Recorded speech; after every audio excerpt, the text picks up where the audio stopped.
Hey guys, I hope all is well. So look, obviously it's my first video back in a while. Um, Super happy to be back. Don't get me wrong, but guys, I got a little bit of a doozy here today. I want to talk about one of my favorite video games growing up, but not just the video game. Um, Excuse me. And I'm not gonna lie, guys. I got a script above me. To help me out because a video like this is not exactly going to be the world's easiest thing to get through, if I'm going to be 100% honest. But without further ado, let's get into it. So, I imagine at least a few of you that are going to watch this video, excuse me, love Godzilla as much as I do. Um, if you guys recall, back in I want to say the classic Xbox, Nintendo GameCube days, there was a game that came out that was phenomenal. It was finally a dream come true for us Godzilla fans. It was called, and I'm sure you're familiar with it, Godzilla Destroy All Monsters Melee. It was a great game. Um, I absolutely adore that game. Of course, you had Godzilla games before it, but none of them really, in my opinion, was as good as these games by Atari. So I kind of want to explore a little bit as to what made those games so good. But before we get into that, um, little bit of background here with my love for Godzilla. And again, I'm not trying to be a Debbie Downer in this video, but let's get into it. Story time, folks. Not even a month ago from filming this video, we lost my grandfather, whom I was very, very close to. Um, we had a lot of fun. I spent countless hours, and whether that be weekdays while my parents were at work, or in some cases weeknights, but mostly weekends, where me, him, and occasionally my cousin would come over, and we would all just hang out. Well, the thing about Pawpaw, that's my grandfather, I called him Pawpaw. The thing about him was he loved the Sci-Fi Channel. Like Sci-Fi, it would have pretty cool shows like Defiance or Krypton. I remember that one being on there. And there was a zombie show too that was kind of like The Walking Dead. I don't remember, but it was like more silly than The Walking Dead. But that one was on there too. And of course, you would have your your movies about giant like arachnids and spiders and mosquitoes, and then the occasional prehistoric beast like a saber-toothed tiger would come out and just terrorize this group of unsuspecting kids that were always in the wrong place at the wrong time. Super corny movies, but you know what? We watched them, we enjoyed them. It was a lot of fun. Um, we just loved that kind of media, right? But one thing, excuse me, one thing that Pawpaw introduced me to at a very young age was Godzilla. That was our go-to, folks. Godzilla. That was so much fun to watch. The corny movies dating, at least from what I've seen, all the way back to the 50s. All your crazy, what do they call them? Kaijin monsters, I guess. Um, Rodan, Mothra, um, Mecha Godzilla, Jet Jaguar, um, um, the baby Godzilla, Manila, something like that. So much fun to watch, guys. We just absolutely adored this franchise and these characters. And I remember specifically coming home or getting home from school one day. Papa called me on the house phone, or he called our house phone, and I answered it. And he said that he saw a Godzilla movie that we haven't seen before. And keep in mind, I'm a little kid. Godzilla plus new equals fascination, right? So I was like, well, come on, spit it out. Like, what did you see? What did you see? I want to know. I got to know right now. And he told me that it was another Godzilla, or I guess a variant called Space Godzilla.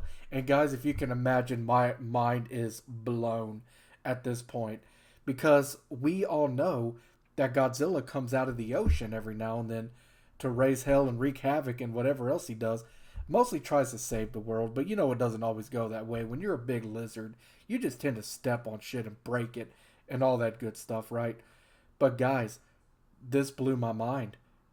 Godzilla from space. My young mind was completely just blown away.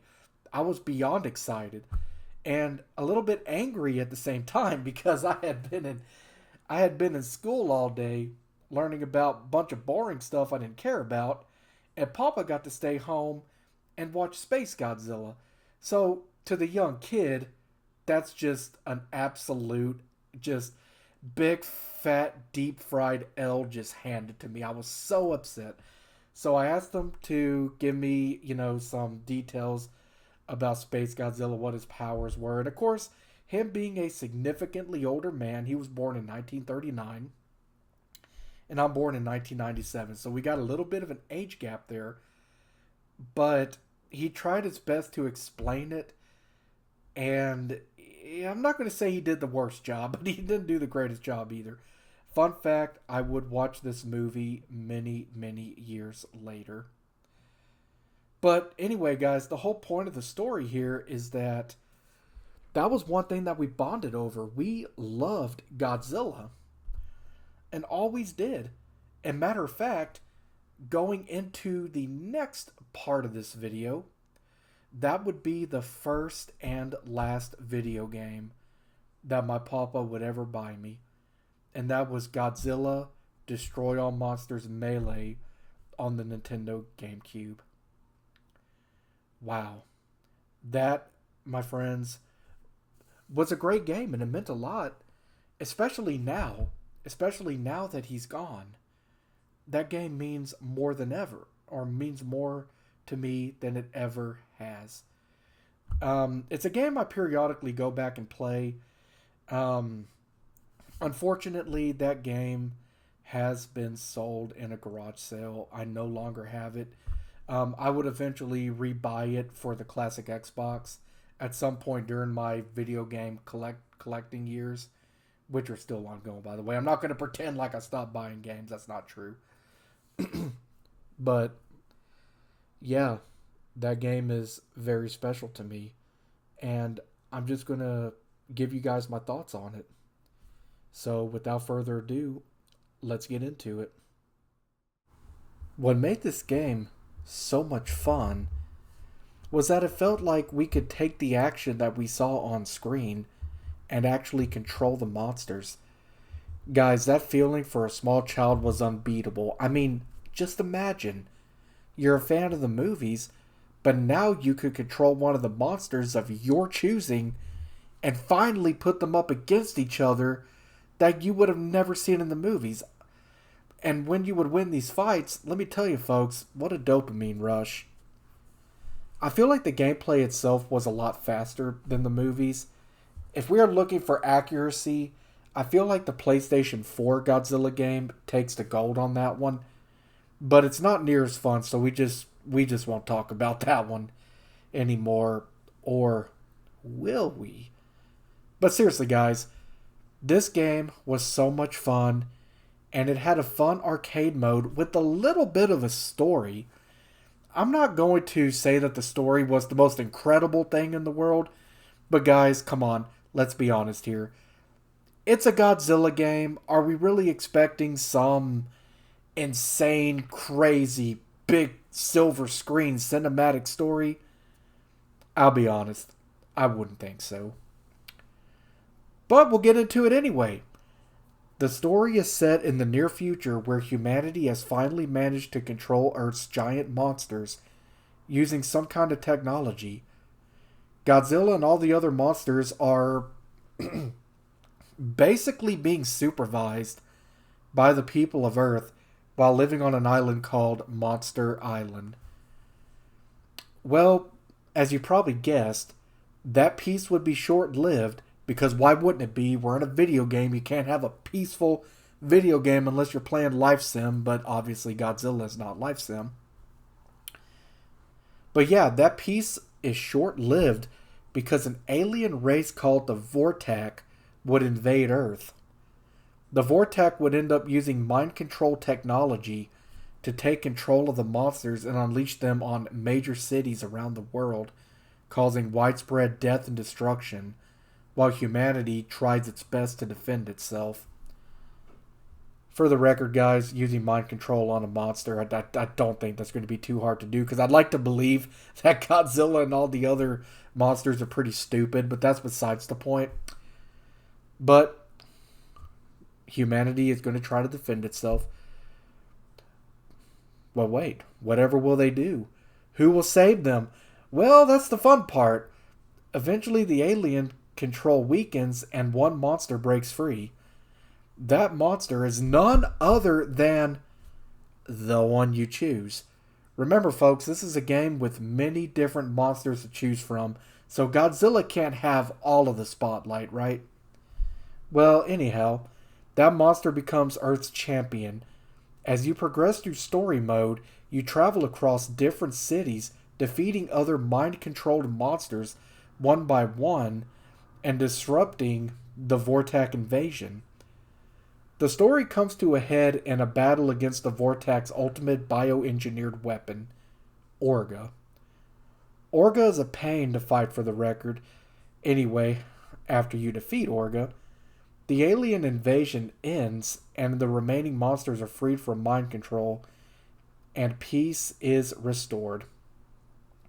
Now, guys, I know that the story sounds a little lame in this day and age with all of the cinematic video games and all of that, but guys, in my opinion, sometimes simple is better. Right? I mean, sometimes we just want to play a video game. We don't want this insane story, and fortunately, games like Godzilla Destroy All Monsters Melee provided that experience that we wanted. But anyhow, as you could probably imagine, me being a small child when I was playing this game, I had no complaints about the story. I didn't care. I just had fun with the game. I mean, this is Godzilla we're talking about after all. The game also came with some other game modes, with those being a destroy as much stuff as possible mode, a versus mode where you could have, get this, 4 monsters in the match at once, and a survival mode where you battle waves of monsters.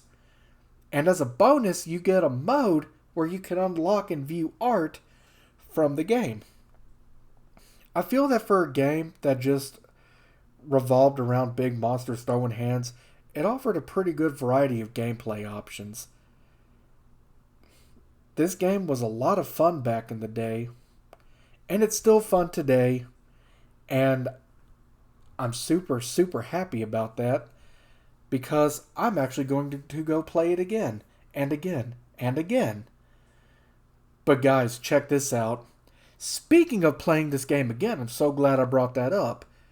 Because, guys, listen, we are getting this game remastered on November 3rd of this year for the PlayStation 5 and the Nintendo Switch 2.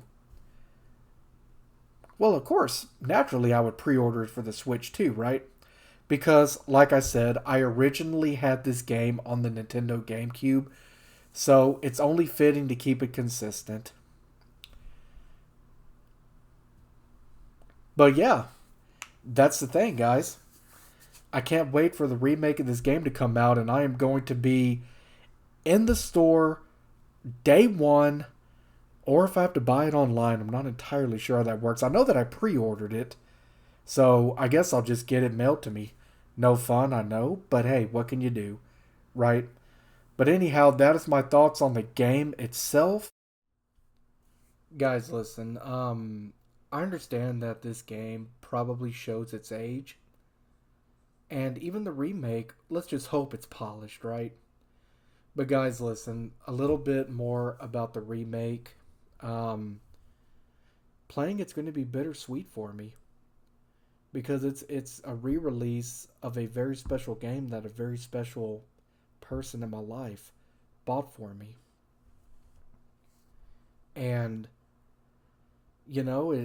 I feel that when I play it, there's going to be a lot of good memories flooding in. There might be some heartache too. But guys, like I mentioned earlier in the video, you know, he was born in 1939. I was born in 1997.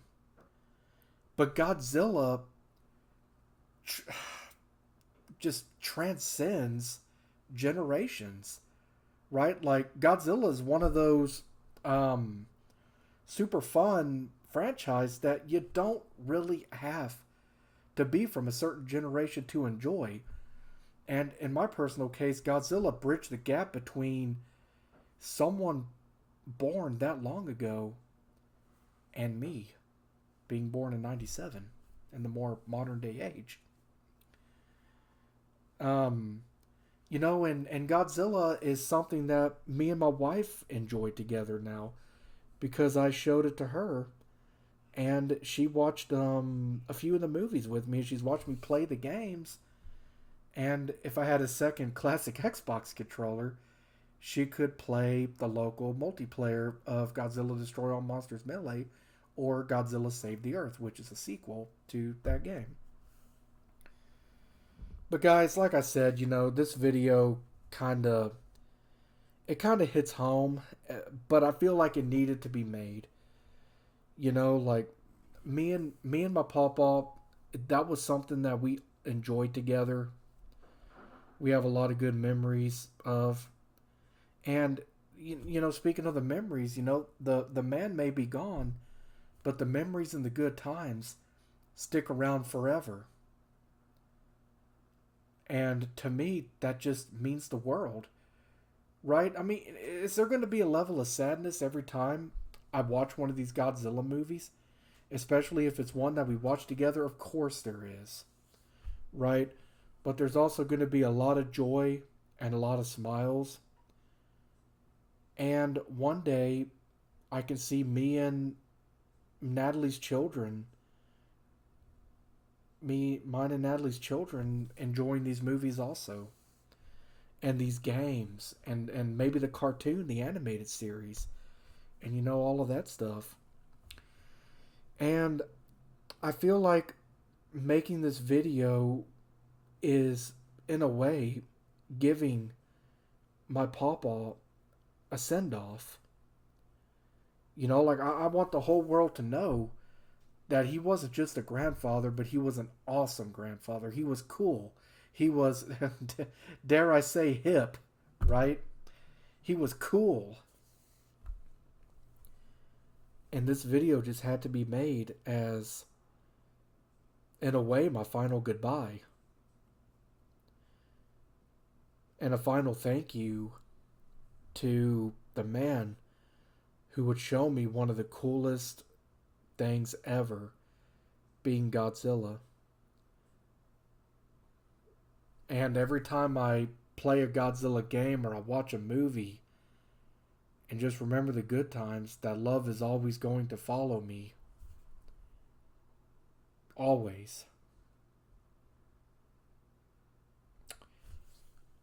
But anyway, guys, that is my video on one of the best games ever, Godzilla Destroy All Monsters Melee. I hope you enjoyed it, and I will catch you on the next one. Take care.